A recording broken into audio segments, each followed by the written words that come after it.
Que Dios me perdone. Escrito por Patricio Salazar y narrado por Ana María. Tuve que oficiar la misa por el fallecimiento de una niña de 8 años. Si bien la muerte de un infante siempre es una cosa horrible, la de esa pequeña estaba más allá de todo lo abominable que yo haya visto hasta el momento. Fue un asesinato con múltiples golpes, puñaladas y laceraciones. Sus extremidades habían sido mutiladas para después ser cosidas en otros lugares del cuerpo, formando la figura de una criatura que se asemejaba a una araña, la cual fue posteriormente abandonada en un descampado. Mientras pedía por su alma, mis pensamientos se volvían contra mí y contra todo aquello en lo que he construido mi vida. ¿Por qué Dios permite que algo así ocurra? La pregunta me cruzó como un relámpago y de inmediato el peso de la culpa cayó sobre mí.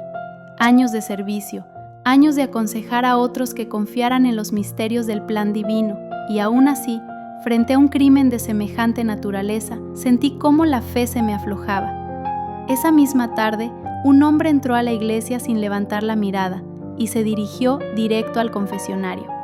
Naturalmente, yo lo seguí hasta el habitáculo para poder realizar el sacramento de la reconciliación, pero no estaba preparado para lo que confesó allí.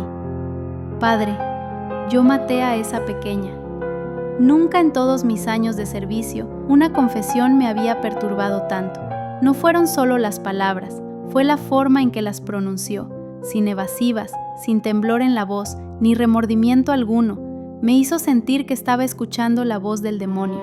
Y luego vino la descripción detallada, una enumeración fría de lo que le hizo a la niña, paso por paso. ¿Cómo puede existir un ser así bajo la mirada de Dios? Por primera vez en mi vida pensé, con absoluta claridad, que un hombre como aquel no merecía el perdón divino, y de inmediato la culpa volvió a caer sobre mí. ¿Quién soy yo para negar el perdón? ¿Quién soy para dudar de la misericordia infinita de Dios? ¿Qué clase de sacerdote soy si el odio ocupa espacio suficiente como para desplazar la compasión? Forzándome a mí mismo a mantener la compostura, le pedí que se entregara, que buscara expiar lo hecho con la única justicia que el mundo de los hombres puede ofrecerle.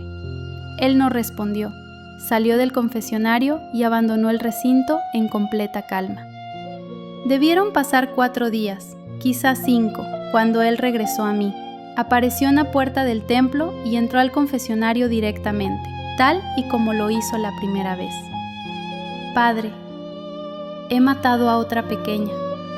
Y de nuevo comenzó a describir su crimen con una frialdad que lava la sangre. Me relató cómo la raptó, cómo la llevó a un lugar apartado, lo que le hizo, cómo terminó con ella y finalmente cómo construyó con su cadáver una aberrante escultura que luego arrojó al río.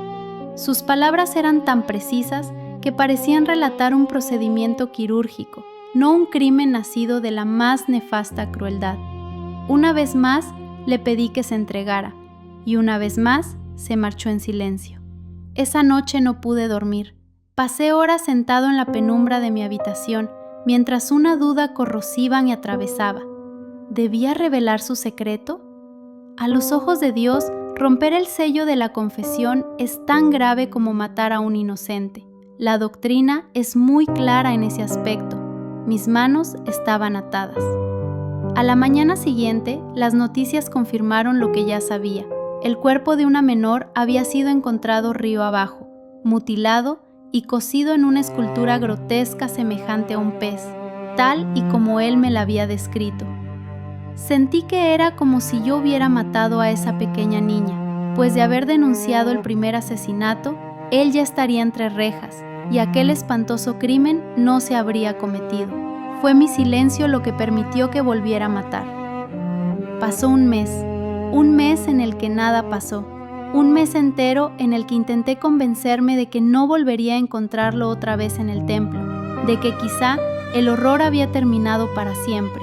Me aferré a esa ilusión con desesperación, hasta que un día, cuando volvía del parque, pasé cerca de un puesto de revistas y vi en un periódico un titular espantoso: tercer asesinato sin resolver. Al leer esas palabras, no tuve más remedio que comprar el ejemplar, solo para confirmar mi horror. 2 gemelas habían sido encontradas muertas, mutiladas y cosidas entre sí, formando un solo cuerpo grotesco de tamaño adulto. No recé, no pude, solo esperé, y lo peor ocurrió al día siguiente. Padre, yo maté a las gemelas. Y después de aquello, volvió otra vez, y otra vez, y otra vez, siempre con la misma rutina macabra. Se metía al confesionario y comenzaba a relatar sus actos con un nivel de detalle que solo podría describirse como perverso. No sé si encontraba un placer retorcido en contarme sus atrocidades, o si realmente buscaba expiar sus pecados y no era capaz de dejarlos. Mientras él seguía manchando la tierra con su horror, afuera el mundo le daba un nombre: el escultor. Sus crímenes se volvían titulares, interrumpían la programación, generaban pánico en todo el país. Pero las investigaciones se multiplicaban sin un rumbo claro. Era realmente bueno borrando su presencia dentro de sus crímenes. Los meses pasaban y la investigación no avanzaba. Nadie sabía quién era el escultor. Nadie excepto yo. Cada domingo veía entrar y salir del templo a personas que suplicaban por las almas de las víctimas. Rezaban por paz, por justicia, por la captura del monstruo que les arrebató a sus seres queridos. Me pedían consejo, buscaban consuelo en mis palabras, pero yo, ¿qué podía hacer más que escucharlos? Al principio recé para que se entregara, luego recé para que se detuviera. Hoy solo rezo para que no vuelva a acudir a mí.